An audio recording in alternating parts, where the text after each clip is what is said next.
Nggih. Pun bosen-bosen Gus. Terima wong. Insyaallah mboten. Tambah seneng. Malah alhamdulillah. Iya. Mari poso Gus tetep melanggar. Ya, alhamdulillah. Muka itu. Iya. Muka dulu sampean Pak Haji. Soalnya makan tidurnya menjadi teratur. Oh. Sajane puasa itu kan hanya memindahkan pola makan aja. Oh iya. Harusnya kan begitu. Memindahkan pola makan. Memindahkan pola makan. Hanya itu aja. Seperti itu. Ya, memang begitu kan. Kalau biasa kita siang makan, esok karo sore. Sekarang kan bengi karo dino tok. Kita kan seperti itu. Ngoten ae nggih. Poso. Iya, poso Iya. Poso awal. Poso arek cilik. Arek cilik. Sementara kan di dalam puasa itu ada qiyamul lail, ada sholat tarawih. Itu semua muqaronah yang membarengi yang harus disertakan.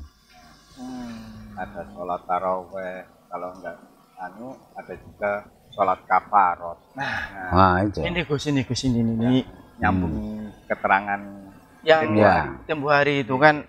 Iya, saya terus aja gini, Gus.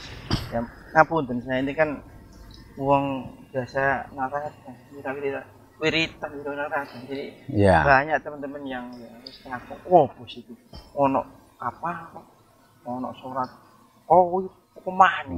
Ya. Padeh, kenakan. Begini, sholat kafarat atau istilah lain sholat baro'ah. Ya, itu nama lain. Baro'ah itu lebaran. Arti baro'ah itu lebaran, pembebasan. Begini, ini kasus yang terjadi semenjak zaman tabi'in, di mana sudah mulai banyak umat Islam yang meninggalkan kewajibannya atau agak melalaikan lah gitu, sehingga muncullah kemudian pertanyaan kepada para ulama pewaris Nabi zaman tabi'in, apalagi tabi'in, bagaimana dengan kami yang meninggalkan sholat dengan sengaja sekian tahun, 10 tahun, 20 tahun, bagaimana kami harus mengkodoknya. Nah ini banyak sekali, apalagi zaman saiki, terus tambah nemen. Maka ini basyiron, bebungah atau kabar gembira bagi saudara-saudara muslim yang kesadarannya stabil atau matang setelah usia 40 tahun atau 50 tahun atau 60. Dari kecil Islam, sejak akil baligh umur 12 sampai 13 sampai 15 sudah menjalankan kewajiban Islam, sudah tahu bahwa kewajiban seorang muslim adalah sholat 5 waktu itu nomor 1 di antara semua kewajiban selain thalabul ilmi adalah sholat 5 waktu. Nah, sementara kalau dituntut untuk nyaur utang kodok itu 20-30 tahun, awang-awangan, wegahan. Nah, semua masalah apapun itu ada solusinya. Tidak ada yang tidak ada solusinya. Dan solusi soal meninggalkan sholat berpuluh-puluh tahun ini dari Nabi solusinya. Nabi tentu dari Allah. Ini harus disyukuri yang baik. Soal sah tidaknya atau ini bid'ah apa sunnah, perkara semisal ini dalam Islam itu dari dulu hingga kapanpun akan terus dipertanyakan soal sunnah apa bid'ah. Kita tidak membahas khilafiyah. Memang ba'duhum mengatakan bid'ah, tidak ada itu. Di zaman Nabi tidak. Ya memang Nabi nggak pernah meninggalkan. Nabi. Sahabat nggak ada. Sahabat nggak tahu ninggal sholat. Nggak kayak awak dewi kelas. Ini kesendir po. Ya nggak ada lah di zaman Nabi memang.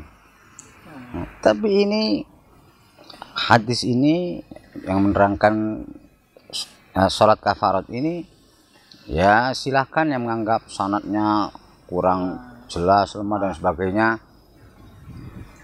silahkanlah. Kita tidak membahas sisi itunya, membahas kelompok ulama yang menyatakan ada dan itu sunnah, bukan bid'ah. Namanya sholat kafarah atau sholat baro'ah. Soal bilangannya khilaf biasa di Islam itu. Ini menunjukkan kayanya literatur.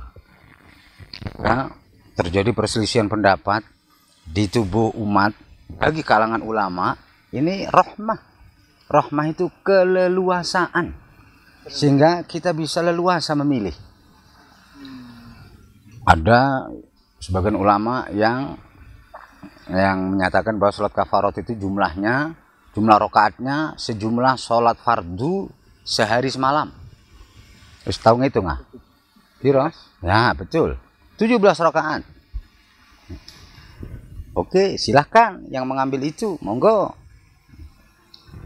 Ada yang sholat sunnah pada umumnya. Sholatuna masna. Ini acuannya. Sholat kita ini dua rakaat.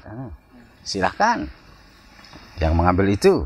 Ada lagi yang berpendapat, dan pendapat ini yang paling kuat, kafarat itu riwayat Sayyidina Ali. Riwayatnya Sayyidina Ali ini 4 rakaat tanpa tahiyat awal. Tiap rakaatnya setelah Al-Fatihah surat Al-Qadar 15 kali dan surat Al-Kautsar 15 kali. Sama persis. Rakaat pertama, kedua, ketiga, keempat setelah Al-Fatihah podo. Waktunya malam. Awal apa tengah apa akhir sembarang. Oke, mari isya sampai saat subuh. Kaifiahnya silakan dilakukan sendiri-sendiri atau berjamaah. Sendiri-sendiri wabot. Berjamaah kemeng. Tapi kan nek wabot itu iso gak kuat. Kemeng lah ya kemeng. Iya, kemeng lah ya. Enakan bukan berjamaah.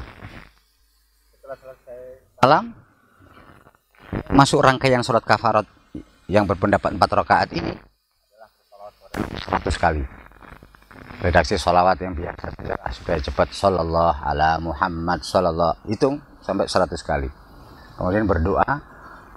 Silakan berdoa apa saja, tapi yang paling esensi, paling inti ya mohonlah kepada Allah utang-utangi sholat atau kesalahan, kekurangan, atau yang tidak pernah menunaikan sholat tapi merasa selalu kurang sempurna, itu sholat kafarat ini yang menyempurnakan. Imam Ghazali, tokoh ulama Islam yang tidak ada yang tidak kenal, ditanyai soal ini, ya ada sholat sunnah yang melebur hutang-hutang sholat fardu kita. Itu adalah sholat kafarat. Imam Ghazali, Syekh Ghazali mengatakan jarang yang tahu ulama tentang hadis ini. Nah, kemudian bacaan jarang yang tahu. Mohon maaf, bacaan. Jadi intinya ada dasarnya. Ada dalilnya. Sunnah yang jelas. Iya.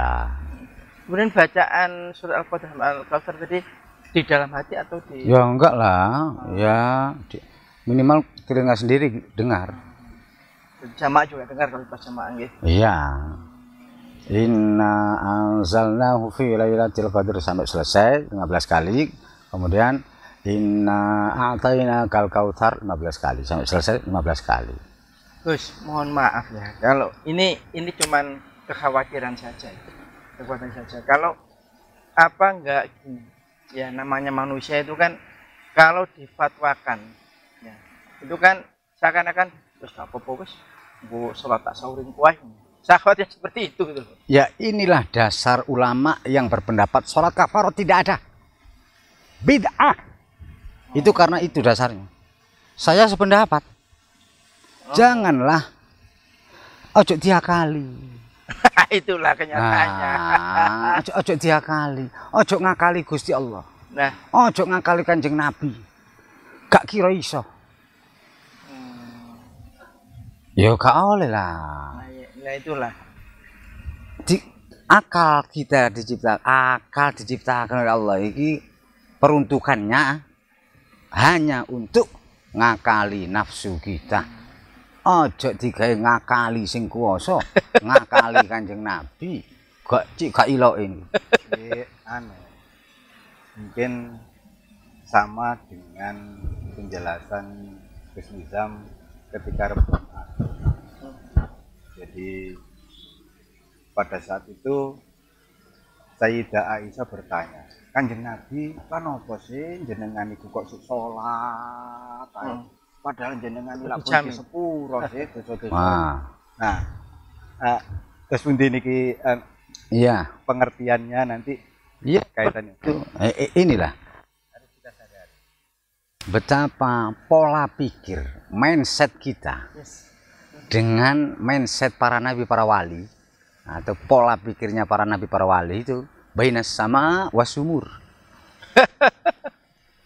Ini terlihat jelas pada pertanyaan yang diajukan Ustaz Wahab tadi itu. Siti Aisyah perempuan paling cerdas di zaman Nabi dan menjadi istri Nabi, sudah terpengaruh sedemikian rupa karakter, sifat, kepribadian dan sebagainya. Namun pola pikirnya ini mewakili umum. Masya Allah. Adzunnu dzannal yaqin. Siti Aisyah bertanya begitu, ini mewakili kita-kita orang awam, bukan pribadinya.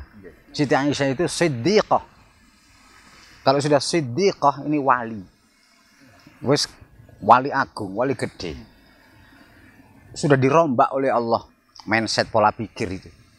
Nah, tapi Siti Aisyah mewakili orang-orang awam bertanya begitu ke Rasulullah, ya Rasulullah. Dan ini kita kalau mau jujur ya posisi kita seperti Aisyah. Nggih. Cara Jawa ning ngene. Lah nggih Kanjeng Nabi lah napa sih sampean niku salate kok cik suwene sampai abu bengkak, sujude gak tangi-tangi, sampean niki lak pun disepuro sih. Sing wis suwe sampai sing jangi-jangi lho. Lak wis disepuro dhisik lha apa soro-soro. Nek awak dhewe lak turu ae kok. Hah? Nggih. Ah ya inilah pola pikir kita orang awam sangat berbeda dengan pola pikirnya para nabi, para wali. Sing leres tas pundi, Gus? Nabi menjawab, "Loh, ya justru aku dikenek ngono iku Aisyah. Justru aku wis di sepuro sing wis sampe sing sadurunge iki lho aku iki ngene." Nah, ini mari kita tiru. Berarti itu bentuk syukur. Berarti justru ono sholat kafarat iki lho, salatku 5 waktu tambah temen, tambah awal waktu. Seperti ini mestinya yang benar. Jangan sebaliknya. Sing waras. Lah iya. Ini yang saya maksud, ojo ngakali Gusti Allah. Gak kira iso. Ojo ngakali Kanjeng Nabi. Gak kira iso. Ojo ngakali agama. Sing iki teko Gusti Allah. Wis paten iki. Gak kira iso. Njene iku menyimpang dari kebenaran. Wong akal iki gawe ngakali nafsu. Kok malah gawe ngakali agama.